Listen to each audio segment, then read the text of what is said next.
I hear Love and Deepspace is mainly for women. No idea, never played. Look, I can yap about it, okay? I used to love it, okay? As a woman myself, I used to love Love and Deepspace, okay? They initially released just 3 characters, okay? The 3 guys, and none of them are really my type, to be honest. I was like, yeah, nah.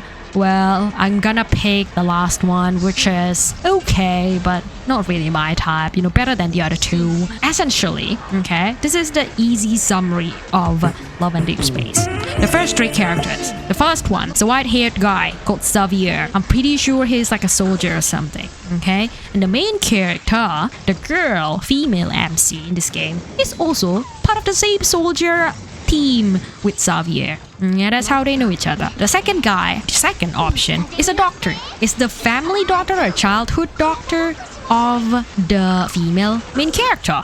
Okay, that's how they knew each other. Okay, but this guy, he's very cold. He's very like, he never smiles at you and things like that. I hate it. I hate that kind of guys. Okay, I hate the nonchalant guys. So I'm not picking him. So what I picked was the third option at the time, which is called Raphael. He's a painter. Okay, like he is like, how would I say, a public figure to the point that he can hire the female MC as his personal bodyguard. And again, that's how they knew each other, right? Raphael is a little bit more cutesy type. He's gonna be clingy. He's gonna be like, oh, you can't do that to me, and things like that. Very bullyable. That's better than the other 2, to be honest. Okay, but then they released the 4th guy, Silas. I'm pretty sure it was Silas first. I actually forgot the order, but whatever. The 4th guy, Silas.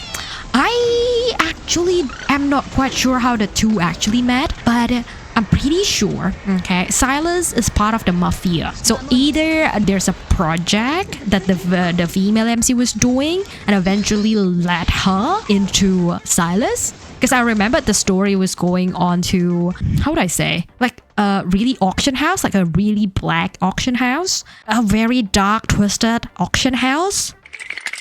And then the female MC is going with Silas to that. So yeah, something to do with the work, okay? I like this guy. I like this guy a lot, okay? I like this Silas a lot. So that's my main pick for now. Up until now, it's still my main pick. But there's a 5th guy, which is my friend's main pick. It's called Caleb. And Caleb, in the first few chapters of the story of Love and Deepspace, Caleb has been shown as an NPC. It's just part of the story. It's a childhood friend of female MC, right? But he died.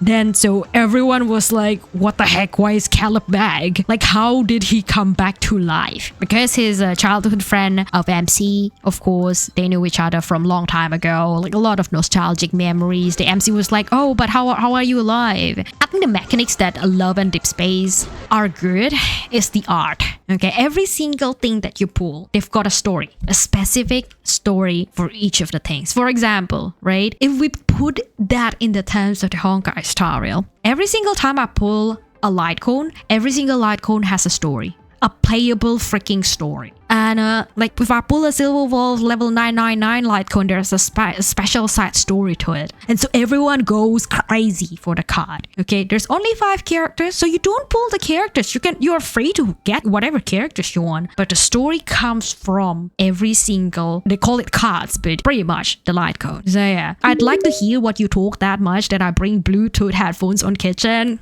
Love it. I've made it, guys. But yes, Love and Deepspace. Okay, Love and Deepspace is good for women because, and the story goes, well, look, women, right? If they like one kind of specific guys, they would go crazy for it. They would pour their heart into it, okay? Like that happens. That happens to a bunch of people. Like when you ask people who play Love and Deepspace, ask them, who do you main? Like people would just say one name. Most of the time, which almost like I would say 90% of the chance, they would just go simp for one man and one man only. Okay, they don't simp for 2, they don't simp for 3, they don't simp for all of them. Like Honkai Star, if you ask me, like, okay, of course I simp for Himeko number 1, but I also simp for Kafka, I also simp for Castris, I also simp for 3B, I also simp for a lot of other things, but not in Love and Deepspace. Okay, just devote yourself to one person, and then you dedicate yourself every single new banner, get the new story of that one person, and then you will learn a little bit more about that person, right? There's of course that other mechanics to Love and Deepspace where it's just the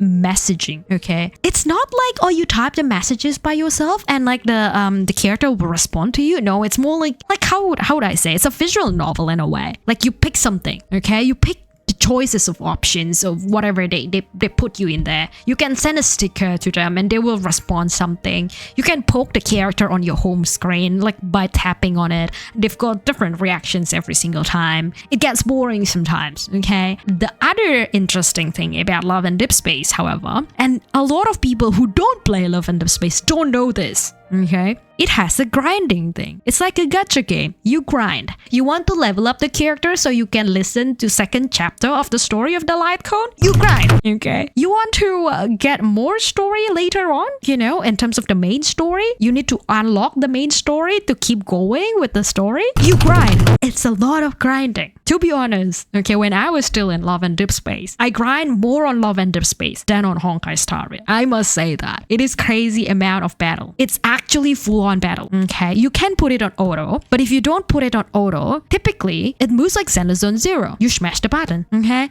Different light cone. You can put like a special version of the light cone if you own them, if you pull them from the gacha, of every single character that you get. Right? It's not limited to just whatever you simp. You can get all 5 of them, okay? But you can only use one at a time. In the battle, you can use one at a time. You can pick whatever version that you want of that one. Different version would have a different battle style. So they do have like a tutorial. Like, you know how we see this in Honkai Star Rail before you pull a character? You can have like the tutorial to see how the gameplay would look like with the game character, or same. In Love and Deepspace, you have that tutorial. And they will tell you how to use the freaking ultimate of this specific light cone. I failed so many times, especially when it comes to the doctor guy. There was one light cone that I accidentally pulled of him, okay? He was using a spear or something. He was using some sort of like snow magic. Like, so he would freeze the enemy and then we can attack the enemy while it rose. I failed so much. I failed so much of that, okay? I smash buttons. I don't dodge. But some of the characters for grinding, you have to dodge. So I'm like, I suck at this. Oh goodness, oh goodness, oh goodness. And they're not as generous as Honkai Star Rail, okay? So they don't give you like a second anniversary, whatever, and just give you all the tickets. No, they don't do that, okay? They don't do that. Again, that probably is why it ramps up in terms of earning. People devote to one character, they couldn't get it through like the free method, they pay, okay? In fact, I do pay. I once paid for a Silas banner because I really like that Silas banner.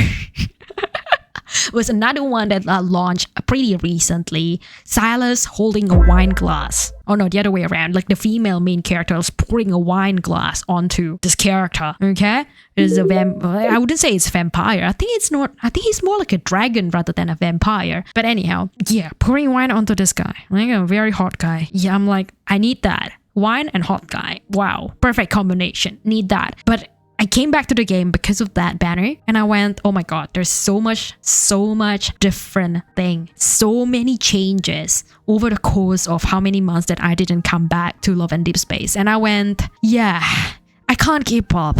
Okay, I'm not catching up to this. This takes too long for me to catch up. So you know what? I am not doing that. I am not doing that. So I stopped playing Love and Deepspace altogether. But yes, I can see why people are obsessed with it. I must say that. It's an interesting thing. It's an interesting thing. Okay, I was obsessed with it.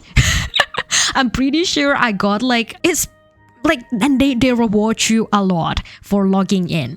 Okay, they reward you a lot for logging in every single day consistently, to the point that I was like, well, I think it was like 200 days, 200 consecutive days of login. I don't even do that in Honkai Star Rail. I don't do 200 consecutive days and login on Honkai Star Rail, to be honest, except for probably the first year of gaming this. But yeah, don't stab me. I'm here for Porky hype. Porky is not for you to eat. Porky's a good pig. Porky's listening very intently to all of the Love and Deepspace that I have to yap about. Okay?